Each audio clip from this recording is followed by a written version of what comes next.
Is the camera rolling on the bottom of his sled? Alright. You guys know what that means. All done.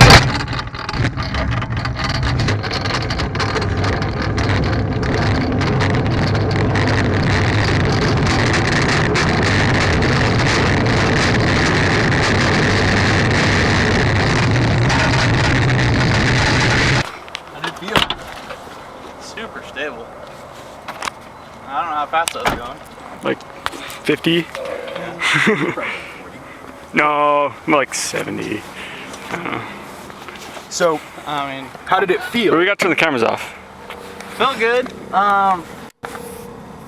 Honestly, my helmet was the thing that bothered me the most. Helmet, like, I had a hard time seeing out of it because I'm trying to look down, you know? Press. Camera still there? Yep. That one get turned off. Cool. What's the headwind like? Gnarly. I was just bombing the whole thing and I still wasn't going fast enough. Yeah, it doesn't seem like I was going like, I mean, I was like gonna try and carve, but it was kind of like not worth it. Slash. Just hard to maintain just a little bit. Full, it says. Oh, really? Mm-hmm. It really wasn't as fast as I was expecting it to be. Well, you had a pretty strong headwind, and there was easily 12 mile per hour headwind.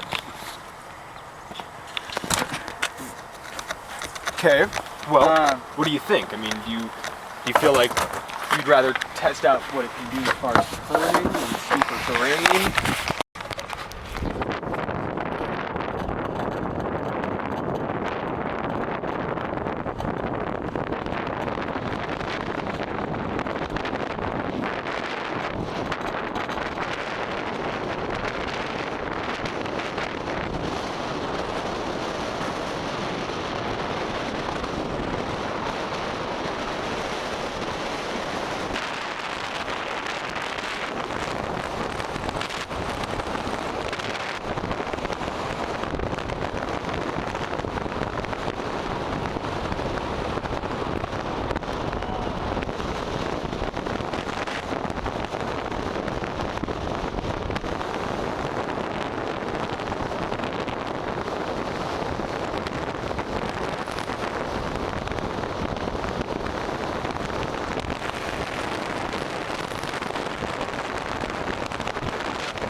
I need to stop and get some water off me.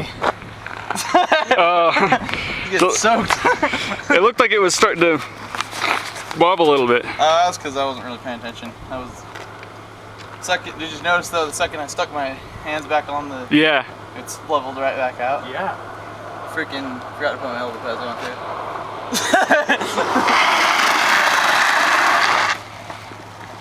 Yeah!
This luge is outlasting me at this point. I've got to get in better shape for it.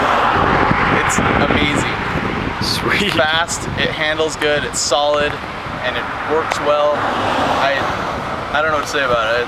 Except for you feel like it could go faster than your wildest dreams? I can't imagine like my old trucks and wheels going anywhere near this fast or doing anything like this and being so stable.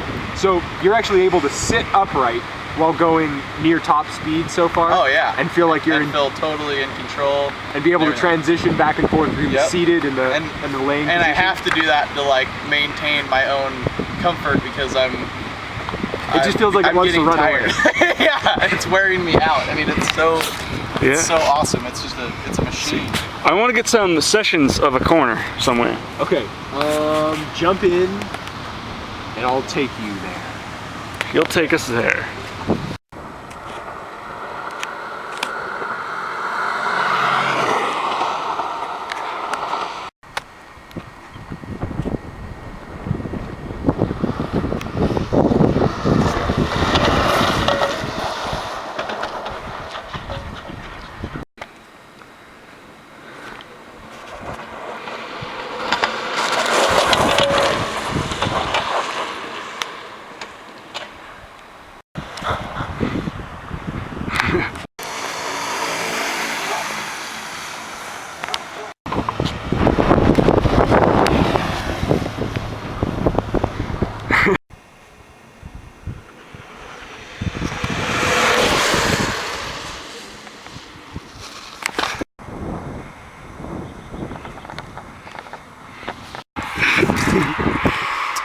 So yeah, what's the wheelbase on It's them? comfy, dude. It's designed to go fast. All right?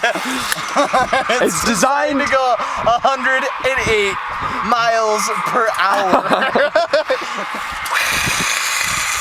I'm liking the wheelbase. I mean, I think if we have the. I was really interested to weigh it and see what the wheelbase weight distribution was. Yeah, that's what I want to see. We can see how much farther out the back wheels are, so they're not getting any weight. 58. With an overall length.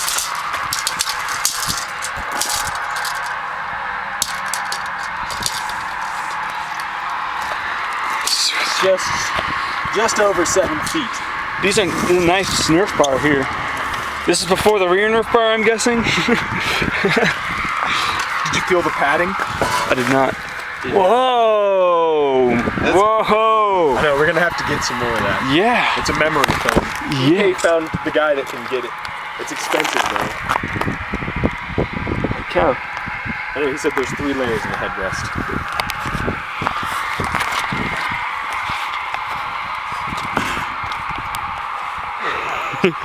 Like it just feels like something you could crawl into and then be launched out of like a helicopter with.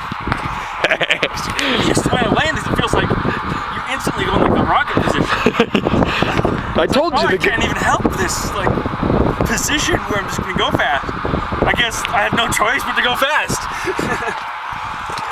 Well, I think that's maybe why they call it Go Fast Sports. Oh, look, it even has the IGSA technical inspection sticker. Nice. Pretty incredible, I'd say. Why can't I ride it? It needs a once over. As soon as I know those trucks are safe, we can do it. It looks like it needs a spacer on one of the wheels. I don't even know if any of the bearings are good. I mean, it could just fall apart. And I'm guaranteed, like, it'll go faster than I'm sure you want to go. This sticker isn't applied anymore. That's expired. It doesn't pass. Yeah, it wouldn't. Needs a second technical inspection. It'd just be interesting to see the difference in the trucks because Yeah, that's what I want to those see. dual bearing axle trucks or whatever. Well, what's so crazy about it is it'll rotate and create centrifugal force inside the truck between the axles. That's what's cool. And that's what all those Randall trucks have. The pump twos. That's what we're competing against. So Can we win it? we can certainly pull a lot of very, very useful information off of a piece of equipment like this to apply to our next project. This is Other Planet. Over and out.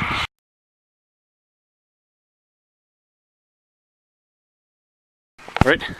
All right, so we are testing our latest prototype.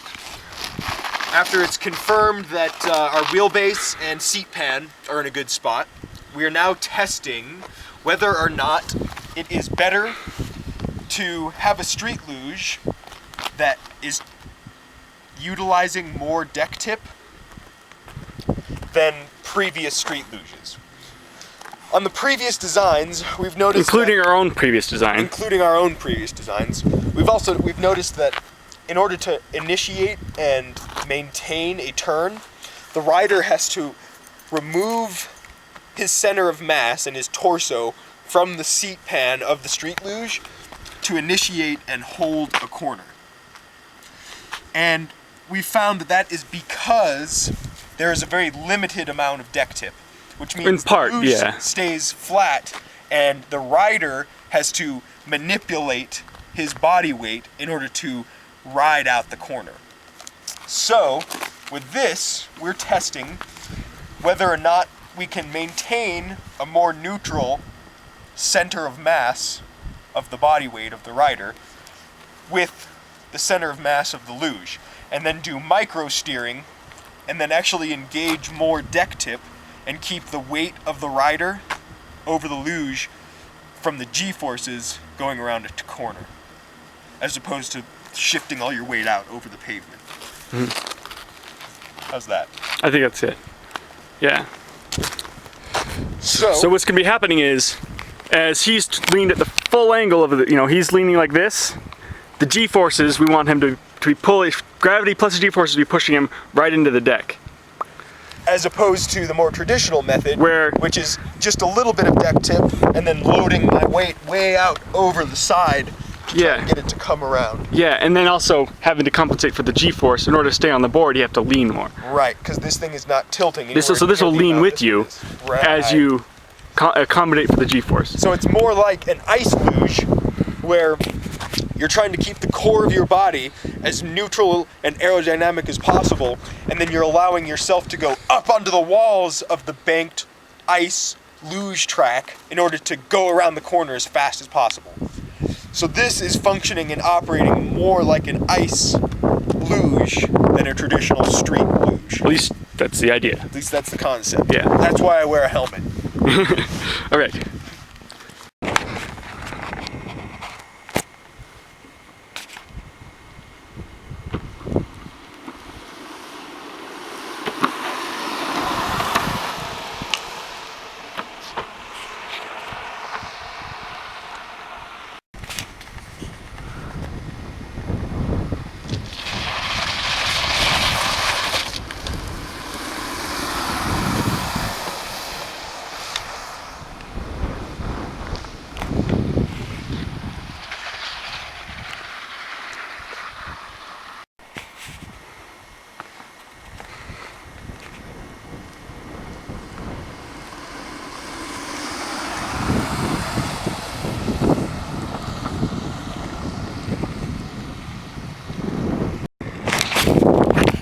Okay, go.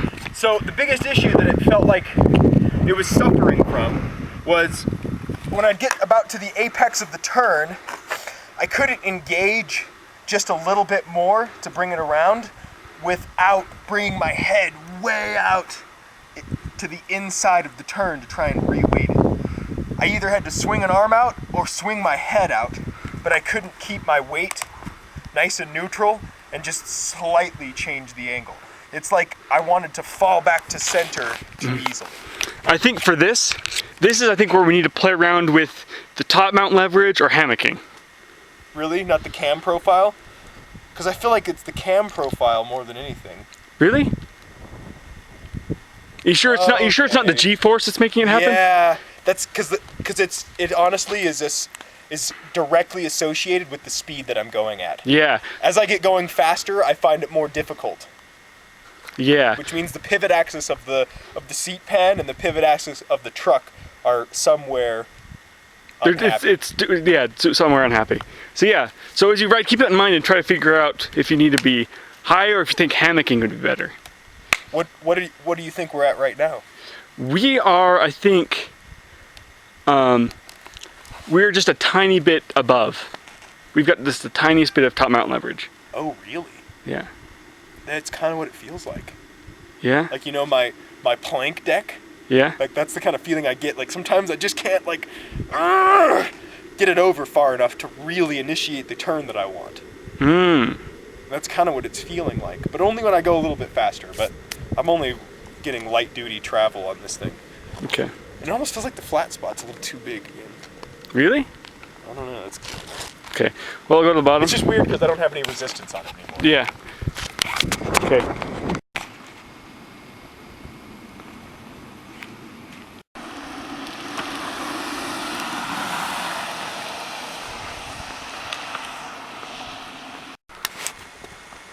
So this is with a bunch of O-rings.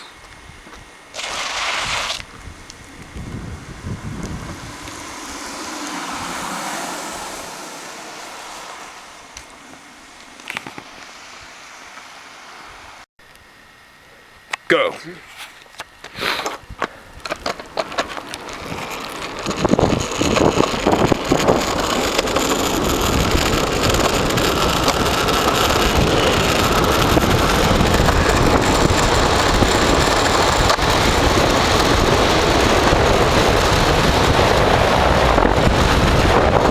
All right, brakes! Brakes!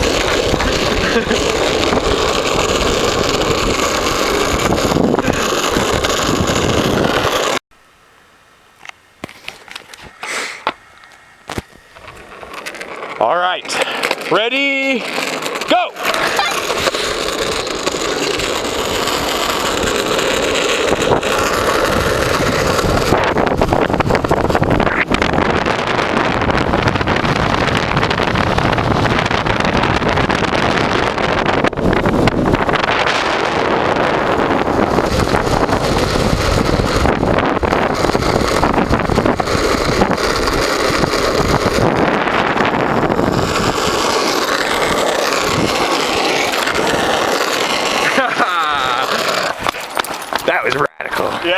You were literally just like right at my side. And then it was just like, he just turned on the afterburners and just took off.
Look at the camera. Can you see well enough with these on? Oh yeah. What if I want to be like and show you how I glued it down and stuff? Do you want to? It's a little overpowering. I mean, I wouldn't go so far as like gluing down. I'd just be like, and we ran wires, you know, like. But yeah, I want to be able to be like. It's better with it off. Yeah. Yeah. Okay. I would turn it on, turn it off, and then talk. Okay. So you can just show how easy it is. I want it off, and you turn it on and introduce yourself. Okay. Ready? But yeah, it uses these strips of LEDs, and I got a whole bunch of these boxes. They're all scrap, which is why we're able to do this. So we got the double bright whites in the front to light the way. We got the red in the back, so you can be seen from behind. And then of course these blue ones are the underglow, and these are actually it's a waterproof type or a water resistant type on the bottom here. And then of course the battery pack, which is going to be mounted inside here. This is just a really sweet lithium polymer battery pack.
Okay, now it's filming. Okay.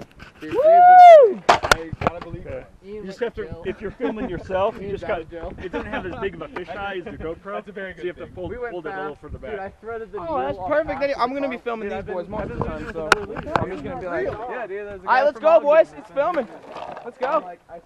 You need a helmet on if it's gonna be. Oh, dude, I forgot about my helmet, yo. And he's like a good. Hey, yo, you gotta have that helmet first, safety. Even though this helmet does not even work.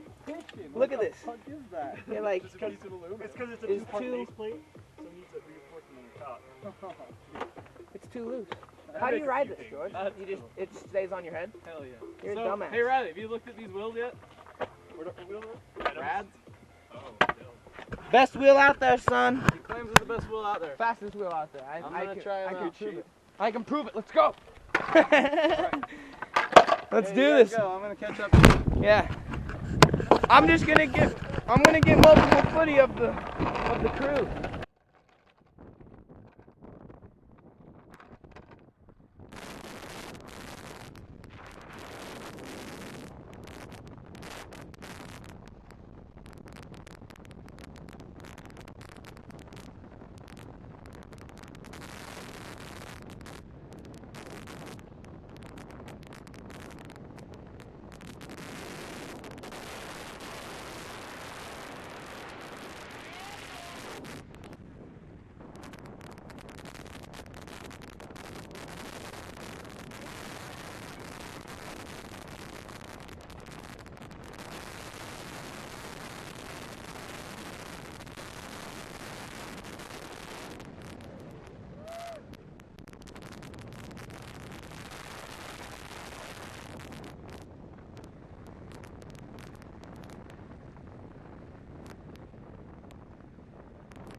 All right, so just a couple other things, a couple notes to put on top of all this. So when using other plant trucks for a luge, first thing is I would use the other plant truck on the rear and some sort of normal kingpin truck on the front. From all of our experiments, we've decided that almost all your turning characteristics come from the front and almost all your stability characteristics come from the rear. The reason to use other plant trucks is for their stability characteristics and for the amount of lean they can provide. And so you want to stick them on the rear where they can provide that, but there's no real reason to have them on the front because that you want the front to turn more. So it's just easier. You could modify another plant truck and do all the steps to make it work as a really good front truck. But you could gain almost all that same benefit just by using a normal kingpin truck on the front that has the characteristics that you want. So I'd go for something that's a little tighter as far as its response. So like a cast Ronin, a Rojas might be good. I think a Roja truck might be a good luge front truck. Or Valkyrie is coming out with this new truck design that I'm super hot on. What's it called? The the Voxster. Yeah, the Voxster truck. So I think that'd be an amazing front truck for a luge. So the Voxster shouldn't have the same problem with vibration that Ronins and especially the Roja can have. You could look at Rogue type of trucks, but I'm not sure. Rogue comes along with it some additional restriction, and I'm not sure if that's going to be what you want for a luge. So I think the Voxter is like ace in the hole here, having not ridden it yet. Let's see, what's the other thing? Oh, one of the drawbacks of other plant trucks is grip. They don't have a lot of resistance, so they don't drive a wheel into the ground. They don't provide a lot of grip.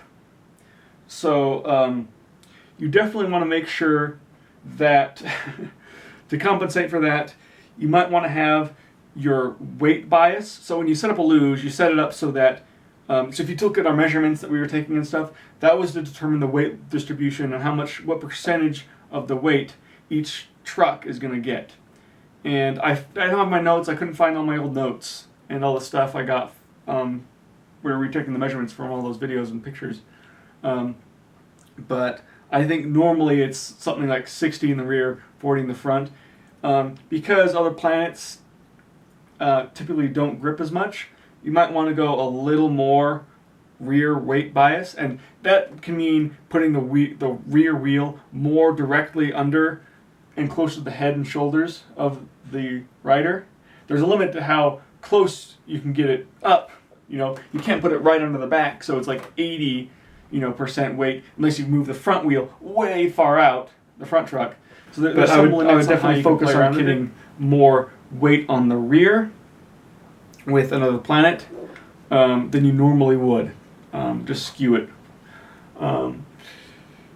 The other option for that, which we haven't experimented with, but it's been on my list to do, is having a second rear truck. So where the other planet just rides without any resistance at all, and it's only there to provide the raising center of gravity for its stability. And then you have a second rear truck that has the resistance on it. It's just a bushing truck, right? Like a normal kingpin truck. And it's there to provide resistance and grip. So we just divvy out the two characteristics we want from separate trucks. So the other planet wouldn't have any resistance, so it wouldn't be contributing any grip. So that is one possibility there. And in order to do that, you'd have to make it so that the other planet truck and the other truck have the same pivot angle. Other planet trucks come 17 degrees, and that's, I think, is a pretty good angle to keep for your rear truck. Maybe +5 or -5, just, around there is pretty good, I think, for the rear truck, for the luge, at least for a starting point. But yeah, in order to do this second truck pairing up thing, they'd have to have the same angle, and you'd have to adjust the height of the trucks so that the wheels are the same height. That you'd have to match that and the height, and that should make it work. So you have two axles, and one is pushing on the grip, and one's pushing on the pavement, and anyway, I think that would work. I would definitely try that on a plank before trying to go and set it up on a luge to make sure that they don't interfere in some unpredictable way. But I think that's most of the insight I have on using other plant trucks on a luge. So might do a follow-up on this, get Robbie involved, Captain Rob, see if he's got an additional insight or any additional footage or videos of his riding. And maybe we'll do a second dump. So there you go. That's the other planet trucks street luge dump. So there you go. Longboard technology over and out.